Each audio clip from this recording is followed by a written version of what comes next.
Hi, today I'll be interviewing Susanna Baker, a friend of mine who I've already done an interview with. Chelsea introduced me to her, and she's been married for 19 years, is a mother of four daughters who are about or 7 to 14, and she has a blog, writes Bible studies, and does retreats for women. She's currently working on a book because her heart and passion is just to help women. Like look at their past so they can experience healing and restoration and come to a deeper understanding of who God is. So excited to be able to interview her today.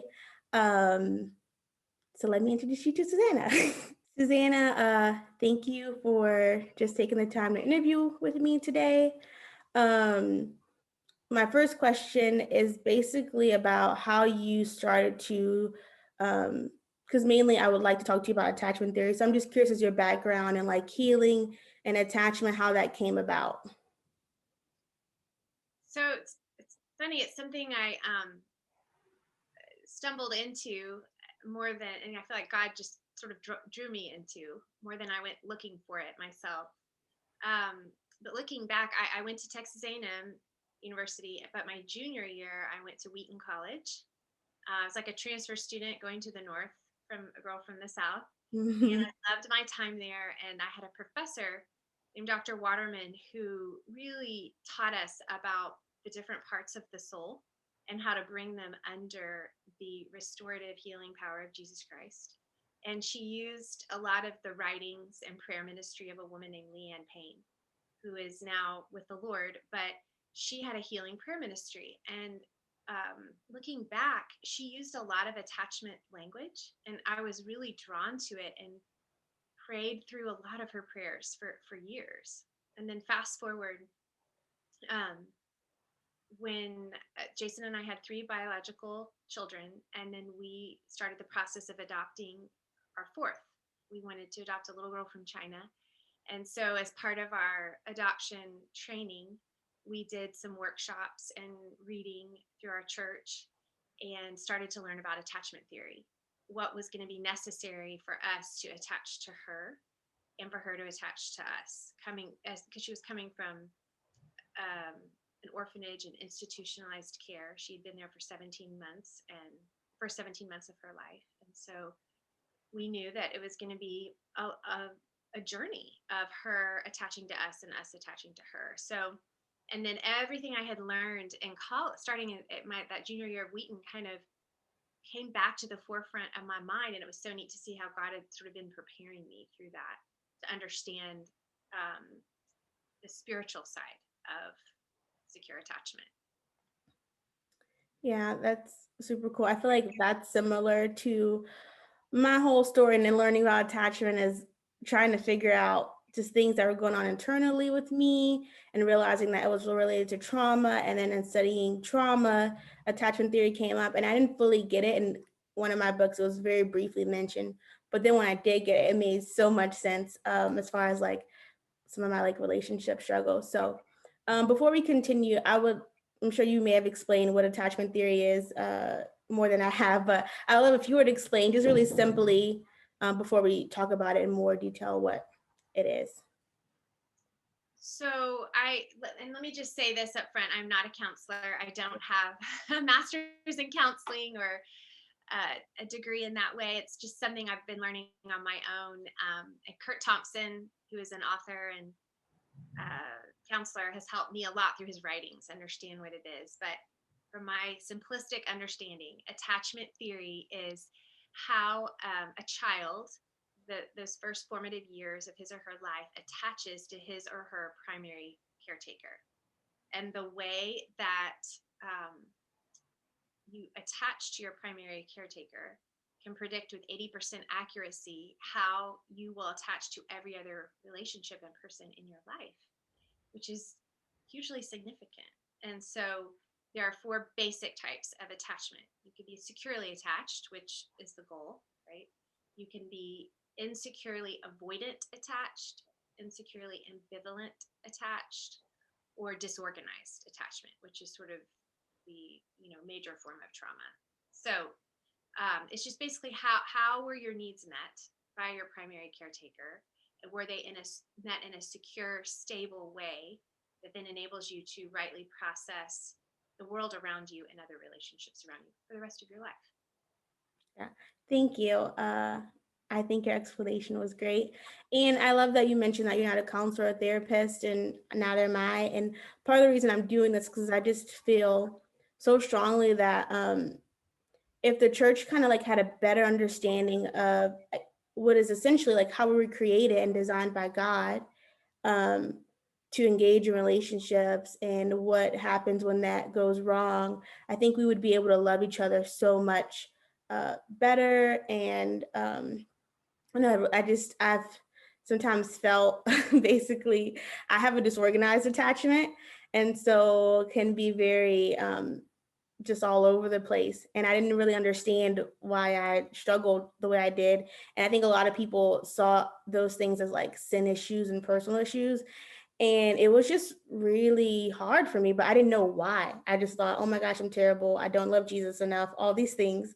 And so when I learned this, it made so much sense. It's like, oh my gosh. And so now I'm much more equipped to even like question my own impulses, and able to like bring them to God and like, why do I feel this way? Can you help me not to like want to do this? Like avoiding people or not talking to them forever because they like did one thing that made me think, oh my gosh, I can't trust you. So um, I know for me it was really monumental. And so again, I'm hoping this conversation would be something that just moves people to learn more, um, and love people better, essentially. So um, how has, I know before we talked, you mentioned that you had an ambivalent attachment, which is also sometimes called anxious attachment. Sometimes I use that word a little bit more. So I want to mention to anyone who's watching, if they haven't heard either, it can be either or. How did you like learning about attachment and then looking at your own attachment pattern? How did that affect you? And maybe even like working with your daughter, who also I think had the opposite attachment style, which was, I guess, avoidant. I'll state that. So, just to make sure I understand, you want me to say, answer just how did I recognize that I had ambivalent attachment or anxious attachment? Yeah. Okay. So, great question. Um, and I think, sort of as a introduction into that, it's so hard to identify your attachment style. At least it was for me. I don't know about you, but it was kind of terrifying Mm, because it caused me to look at my past. And let me say this, I have parents who love the Lord. We just celebrated their 47-year anniversary. They're great people. They were great parents. And I think sometimes when you grow up in a Christian home or a loving home, you're reticent to say, yeah, I was insecurely attached, because you think it means my parents didn't love me. That's not what parents can love you, but maybe they were insecurely attached. They didn't have the tools or the equipment or the knowledge to even know that they needed to work on insecure attachment. So therefore that's what they passed on down to their children. So it's I had to really work through that, like that I was dishonoring them by saying, or that they weren't great parents. They were good parents, but they weren't perfect parents, and they did the best that they could. So it took me a while to be able to say, yeah, I was insecurely, ambivalently, or anxiously attached. And I started recognizing it. So when we started going through the training for Mia Grace, and I learned about the 4 attachment styles, and I started reading in Kurt Thompson's book, Anatomy of the Soul, and he started describing the way that an ambivalent child kind of interacts with their parent. There's this push-pull dynamic. Like you want the parent, but when they get close, you push them away. It's like, I'm going to reject you before I feel like you can reject me. And it's this interaction of I'm never quite sure if my primary caretaker, my parent, is going to be there for me in an emotionally stable way. So sometimes they are, sometimes they're not. So I need you and I'm going to draw you close. But then when you get close, I'm going to push you away before you can hurt me. And what I noticed, I had these cycles of this push pull dynamic with my mom for years. And then I noticed I had it with my spouse. and he's insecure avoidant. So that's a super fabulous combination. And I had it with friends. It was just kind of this push pull, or I would much rather have an argument or a fight or an angry explosion than to have someone push me away. So I would do things to draw people close and just to get a reaction so that they would not leave, you know? And I never understood. So when I started reading about it, I mean, it was like the scales fell off my eyes. It's like, oh my goodness, this is me. And then you wrestle through feeling guilt, you wrestle through feeling shame, you wrestle through feeling like just a broken failure and mess.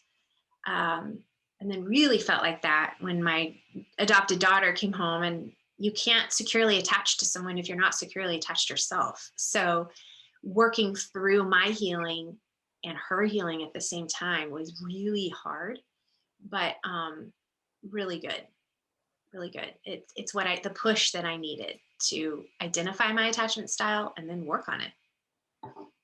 That's really cool. Um, I'd just be curious if you can give like a little insight into maybe how even your husband experienced learning about attachment too, with him also having insecure attachment. And I don't know, maybe how that even played into your dynamic and your healing.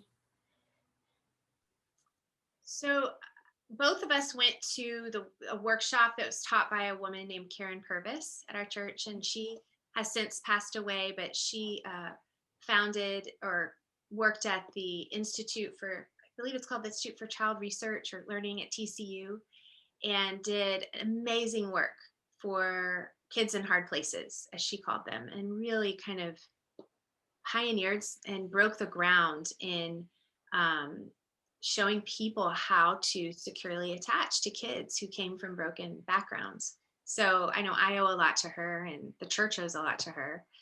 But we both attended a workshop that she did at our church. And so he, started learning about it. And then I think I'm more and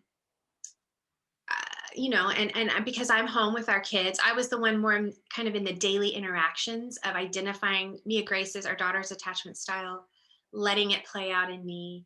And both of us sort of had different responses at different times. Mm. Um, but I think it was more me learning about it for myself. And then thankfully, Jason, my husband, is very good about listening and being willing to hear what I have to, what I have to say or to talk about, and then letting it play out in our marriage and in our daily life. So it was really me learning about it and then sort of shepherding us both along and saying, I think this is the dynamic here and what's playing out in our relationship. And it just helped both of us. It made a lot of sense of our past and then the present struggles we were having attaching to our adopted daughter. Yeah. I feel like I've experienced that a little bit with friends, like learning about attachment and then like being like, oh my gosh, this explains so many of the conflict. Cause a lot of times there's like conflict patterns that I would notice, like we're constantly having the same issue. And so when I started to learn about this and bring it to some of my friends, some of them were a little skeptical, but then I think seeing the way I would change and respond, the way I'd point things out, and then when I explained it, and then at the same time, like you mentioned before, looking back at their past, going, this makes sense. And I do think what you mentioned earlier is important, that I know some of friends experience like, oh, I don't want like to think negatively of my parents, like because I do know they loved me and they cared for me. But again, sometimes because of, what was going on in their lives, they were not able to, meet some of the emotional needs that people, I think sometimes often don't realize are just as important as meeting like physical needs. Um, and so I think it's really cool that like you got to experience that. I know I've experienced that, and it's just really healing. And for me, I think learning about attachment really helped me to understand how God created us for relationships. And so it really, it's not even just about my relationships, but also about like who God created me to be and us to be as like humans. Um, like lost my one of my questions. Oh, I just also I wanted to ask, like, as you have shared this with women that you have done Bible studies with and who you've taught and done retreats, I'm wondering, like, what you've seen as you've been doing this, I think for the last like couple years or so? Yes. So, what have I seen? That's a great question. I think that the main thing that I've seen, so I started doing a couple years ago a retreat called Restore, and I'd been teaching women Bible study for years, um, 15 years, and I wrote a study about called Waiting on the Lord, and I even wrote a prayer guide called Secure and published it um, before we got Mia Grace and before I even knew the term secure attachment existed. But it Mm, was like something that my soul craved and was working towards and wanted, but I didn't know the language for it and I didn't know how to get there. But prayer was the closest thing I knew. And since then, I've learned what a huge step, an important step prayer is in helping us to become securely attached as adults. But what I noticed with women's studies was that, they'd come for an hour, hour and a half once a week for 8 or 10 weeks. But then sometimes it didn't give enough time for real lasting change. So some good friends of mine and I decided we wanted to put on a retreat for a weekend that would just really give women time to delve down deep and deal with some of the issues of the heart and meet with God. And so we called it Restore, based off Psalm 23, that God restores our soul. And the retreat is basically teaching secure attachment theory. I don't use those words because I think people, I don't know. And the more I've learned, I'm learning more how to incorporate it as I talk. But just talking really about how broken we are and how our relationship with our primary caretaker determines a lot of times the lens through which we see God, mm, and how we need to remember the pain of our past through the lens of the faithfulness of God and through the love of God. And as we do that, He begins to restore our souls and to rebuild our future in a secure way instead of this unsteady way. And as I talked, and another woman named Tammy Elam, who's amazing, as she shared her story, we had a worship leader, Donna Stewart and Jill Elam, and I'm sorry, not Jill Elam, Jill Diswan. And as we all shared, it was like scales fell from women's eyes, and they were able to see for the very first time that these relational patterns that they had with their spouse, with their children, with their friends, could be traced back to that relationship they had with their parent or primary caretaker. And that where they had not been able to receive the love of God, some women had been believers for a long time, others that were not believers, but they were able to receive the love of God instead of hearing like a voice of shame over their lives or anger or guilt.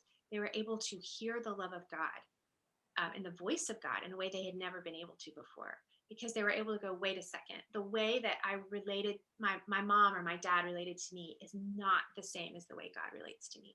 And He wants to come in and restore every broken place. And we just saw women's lives change. It's been so powerful. And I think just using the language of sensory attachment, that we can cry out to God and He hears us, we're seen by Him, His hands hold us and touch us and keep us stable. We're a fragrant aroma because of Christ. And taste, we can taste and see that He is good no matter what the circumstances are.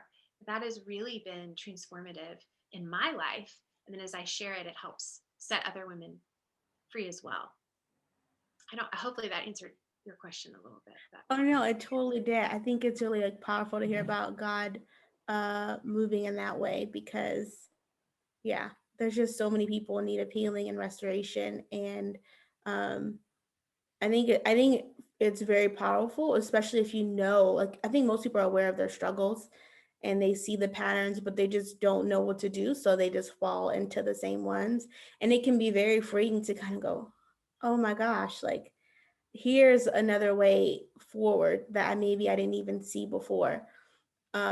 Like I'll just an example with myself, whenever I would feel like hurt by someone, I just think, well, my only option is just to never talk to them again. Because if I do, then they'll hurt me. But then I've learned like, no, there's a way you can communicate that. And then if you trust and believe that person also cares, then they'll also, be willing to talk, just with you through things. And I think it's helped me to relate to God more because I can be very like, if I don't do this a certain way, God will not like honor my prayers, or he won't hear me, or he's gonna, and it's like, well, that's not really true. And so it's a lot of it's been just like understanding, I think essentially like what a good father is, and then knowing that God is a good father and that he is like he fulfills like what they call the essential like attachment functions, like he's always there and he's our safe haven and he's our secure base and um those things. And so I think it's just really powerful that you have seen that when you've done retreats and as you taught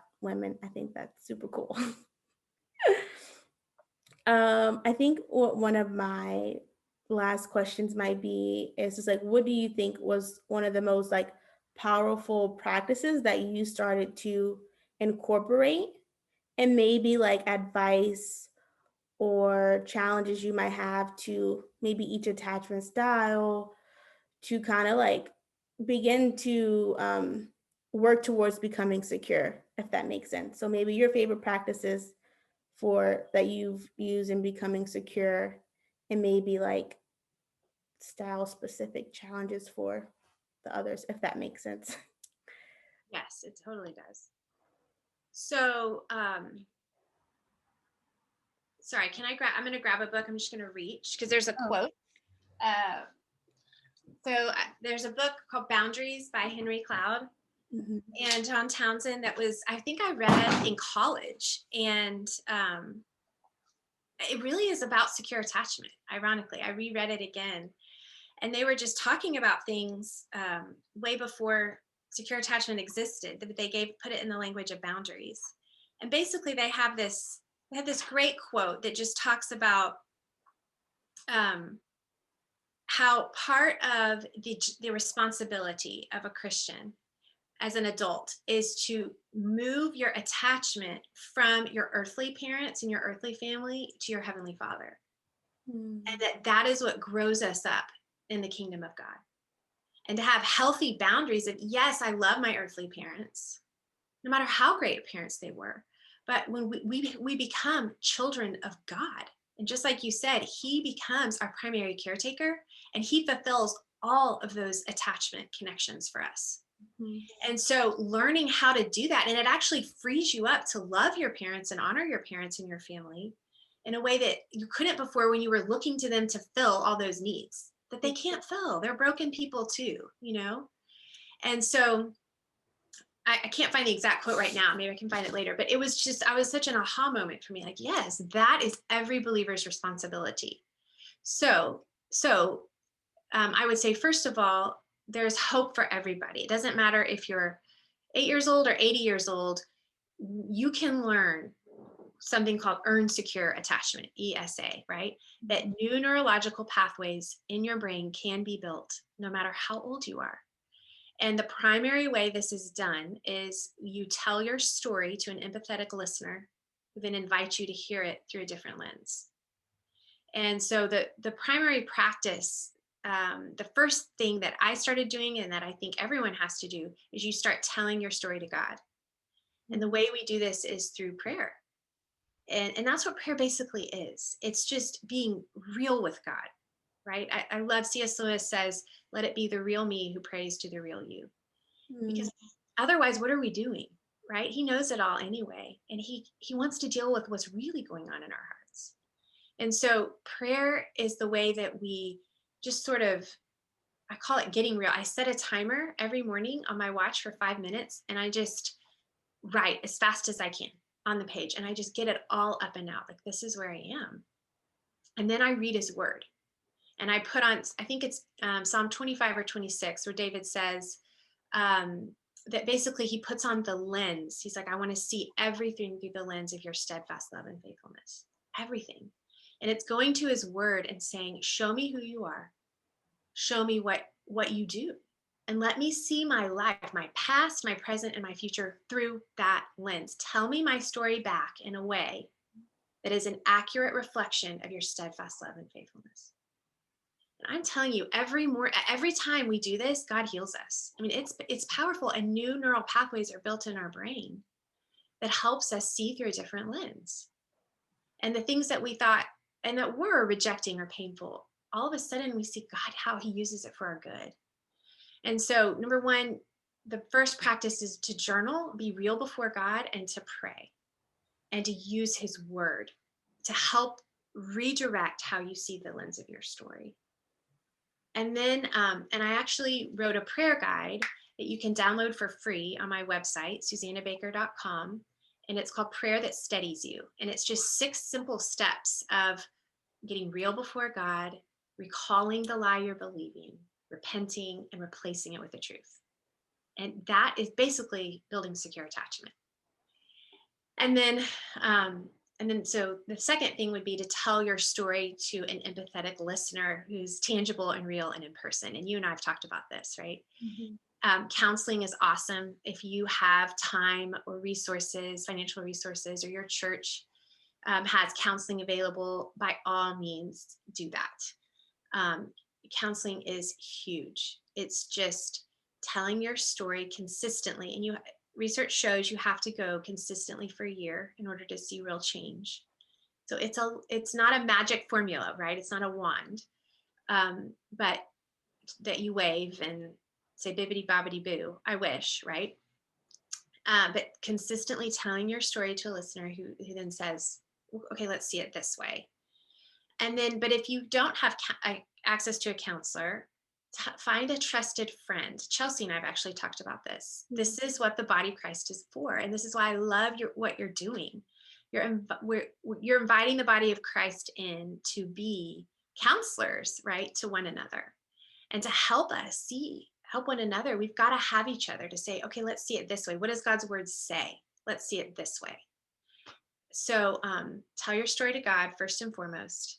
Tell your story to others as he gives you permission to do so, to a counselor if you can, and to trusted friends, not like the whole neighborhood block and not on Twitter or Instagram, but just, I have 2 or 3 people who I know love me enough to tell me the truth about myself, but who will do it in a loving way. My husband is one of those. Thank goodness. That's good. Yeah, I would hope after 19 years. Yeah, that's a lot of truth about myself. That's, I think the way you shared telling our stories to God is really powerful. I think I almost teared up and I was like, oh my gosh. I think because, oh, I feel tears. But what happened was, like, when I read Anatomy of the Soul by Kurt Thompson, he talks about the importance of like writing out your story. And I was like, oh, I don't even know how to do this. And sometimes when I think about even sharing like my testimony, which I would like to do on my YouTube channel, especially because my 70-year mark is coming up next month. I'm like, is it February yet? But it's next month. I'm like, I would like to do that, but I'm like, how do I share the truth in a way that's loving and doesn't dishonor my parent, but it's just the truth. And I know part of being secure is being able to tell your story in a very like balanced, coherent way and not all over. And so I was like, oh, I never thought about that. Like, I'm just going to tell my story to God. And then, like you said, let him tell it back. And how awesome it is that as believers, like we have access to the Holy Spirit, who is the great counselor, who does like speak to us, you know? And I was like, oh, I should try that. But I'm already like, oh gosh, that might be a little intense. But it definitely seemed like, yeah, it's very powerful. And I'm all about counseling. And I went to counseling. My counselor wasn't great, although she was helpful in some ways. But again, my heart is that we would just be equipped to like learn even what it means to be an empathetic listener, and learn how to receive what people tell us and speak back truthfully. Because those are like skills that I think a lot of people aren't taught or don't know how to do. And sometimes because of their upbringings. But I don't think it takes much learning to be able to do that. And so, yeah, I really thank you for your time and your wisdom. And I'll even in the YouTube video actually put a link to your website so people could, go to get your prayer guide. But yeah, thank you for your time.